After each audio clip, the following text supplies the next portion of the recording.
MacGuffin reviews. Ooh. Star Trek Picard, Episode 5, Imposters. Directed by Dan Liu, who also directed episodes of The Walking Dead, Fear the Walking Dead, Salem, NCIS Los Angeles, and For All Mankind. And yeah, this episode felt like a bit of a filler episode, a bit of a holodeck episode. Yeah, it's kind of slowed the pace down a bit. Oh yeah, this is going to be a spoiler warning. This is a spoiler review. Okay, Jack is having visions of killing the crew on the Titan. And so yeah, we're worried about Jack. He's having these terrible visions. Is he a bad guy? Has he been possessed by some horrible alien entity? We don't know yet. Picard wants to take the brunt of the Starfleet are coming, and he wants to take the brunt of the punishment that everyone's due for what's happened, and he wants to take he wants to, I suppose, he doesn't want to get everyone into trouble. He wants to take the whatever grief comes his way from Starfleet or their way from Starfleet.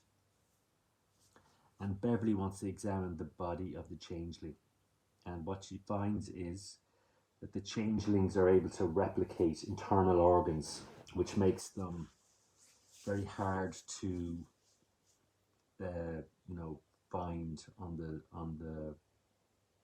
the Titan. That's how they're getting on these ships without being found. Their changeling abilities are better than they thought. Worf and Raffi are still trying to. They want to get access to the Daystrom station. That's where they think they're going to find the key to all this mystery, what's been stolen from there, and what it has to do with the conspiracy. Now they discover a guy called Kryn, and he's an associate of Sneed, and yeah, they're trying to find this Kryn guy. So we're going back to the same sort of planet that we've seen before. So it's getting a bit of the same old. Back to where Sneed was, and now they're trying to find Kryn, who is a Vulcan gangster, we learn. And he's played by Kirk Acevedo, or Acevedo, and he's also been in Oz, Band of Brothers, The Thin Red Line, Dawn of the Planet of the Apes, and Fringe. And once they find him, they get into trouble with him. He takes them captive, and he makes them fight. He makes Raffi and Worf fight.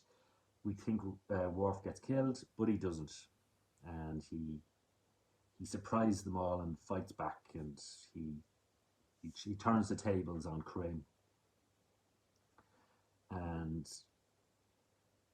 Kryn gives them this device that's going to help them get into Daystrom Station. Now, the person that arrives from Starfleet is Commander Ro Laren, and she's played by Michelle Forbes, and she's also been in California, Escape from LA, True Blood, and The Hunger Games Mockingjay Part 2. And we're going back to an old The Next Generation story that I know nothing about, because I've only watched as far as season 4. So I don't know the storyline, but it's got something to do with Picard and Ro Laren and her. I think obviously they had a relationship at some stage, and she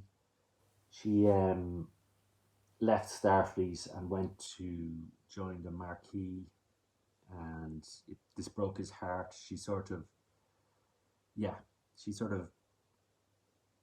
what would you say? Yeah, she just broke his heart, and I don't know anything about the storyline of that. So this episode left me a bit. I need to go check that those episodes out, because I didn't know anything about them, and yeah, you'd have to be a real hardcore fan to probably remember that storyline. So yeah, they're sort of tying up loose ends with Picard in a way with a lot of this.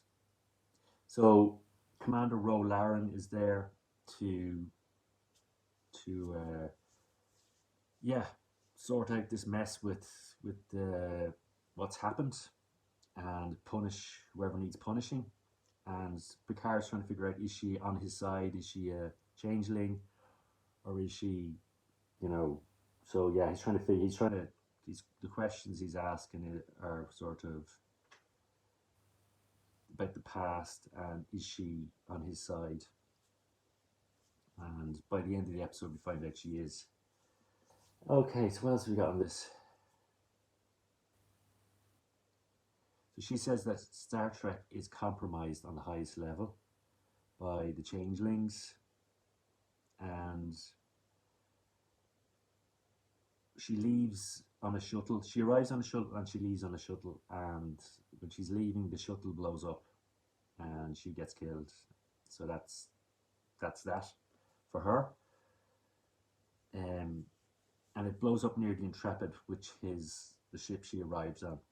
And Jack kills 4 changelings in a very stylish and John Wick style. So whatever's in Jack's head turns him into a killing machine by the looks of things. The Titan escapes from the Intrepid, and Picard finds an earring from Commander Ro Laren that on closer inspection has more data about the investigation.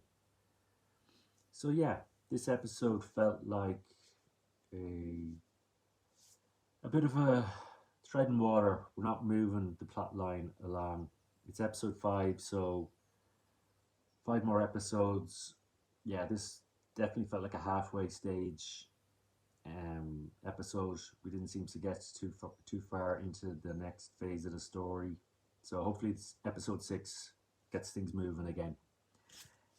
I'd give this episode a 3 out of 5.